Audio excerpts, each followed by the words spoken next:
My name is Dr. Nigel Thomas. I'm Dean of the School of Life Sciences and Education. In the School of Life Sciences and Education we've got 4 departments: psychology, sport, biological sciences and education.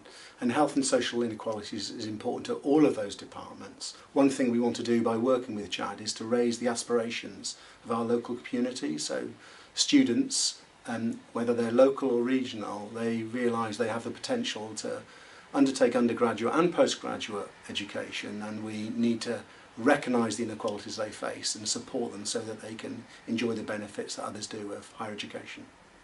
CHAD is really important for knowledge exchange. It's provided already many opportunities for staff across the institution in the School of Life Sciences and Education and other schools to learn from each other.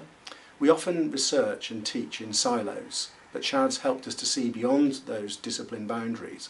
So I'm seeing colleagues to come together for the first time, identify some research priorities with the local authorities and with the community, and work together in a way that they haven't done before. So it's certainly an exchange of knowledge internally. But we've also seen knowledge exchange though working with our health professions outside. Clearly we're an institute of higher education that is based in the heart of Stoke-on-Trent, and we have a responsibility to work with our community, to support our community. So by having active researchers within CHAD and across the institution, we're able to play a key role in supporting our local community, and that's a really important part of CHAD's work. So all the students that we teach in life sciences and education, we need them to be aware of the social inequalities.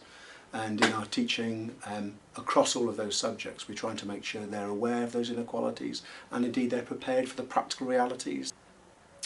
I think there's significant potential for CHAD to work across all schools, and certainly with life sciences and education, to have even further impact on the curriculum, and by working with our local community and to help staff who are teaching on all sorts of programmes to see where they can better embed health and social inequalities within the day-to-day teaching. It's something that's often an add-on.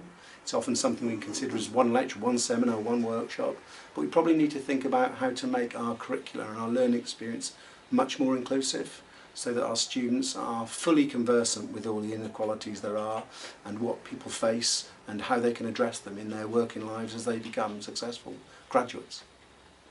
And as we look to the future, we know one thing we want to do in life sciences and education is develop a more connected curriculum where all 4 departments and all subjects are coming together and identifying what the really key themes are that all our graduates need to learn about and staff can engage in. And one of those key themes would undoubtedly be health inequalities and how students need to know about them. So rather than dealing with it as a separate issue, we all come together, and that's part of a completely connected curriculum.